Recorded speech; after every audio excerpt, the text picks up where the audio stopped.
കൊച്ചിയിൽ വാഹനാപകടത്തിൽ ഒരു മരണം. പത്തടിപ്പാലത്ത് ദേശീയപാതയിലാണ് അപകടമുണ്ടായത്. കാർ ബൈക്കിലിടിച്ചിടിച്ച് കയറുകയായിരുന്നു. ബൈക്ക് യാത്രികനായ കളമശ്ശേരി സ്വദേശി സാജു ആണ് മരിച്ചത്.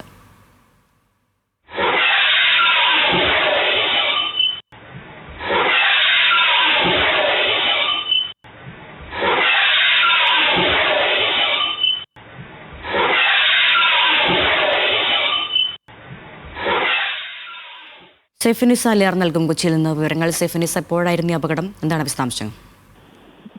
ഇന്നലെ രാത്രിയാണ് ഈ അപകടം ഉണ്ടായത്. സാജു ബൈക്കിൽ ഈ റോഡിന് സമീപത്തായി ഇരിക്കുകയായിരുന്നു. ഈ സമയത്താണ് റോഡിലൂടെ അമിത വേഗത്തിൽ വന്ന ഒരു കാറ് നിയന്ത്രണം വിട്ട് സാജു ഇരുന്നിരുന്ന ബൈക്കിലേക്ക് ഇടിച്ചു കയറുന്നത്.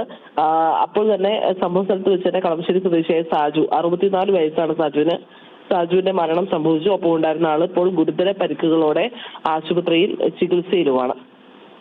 ശരി, സൈഫിനിസയാണ് വിവരങ്ങൾ നൽകിയത്.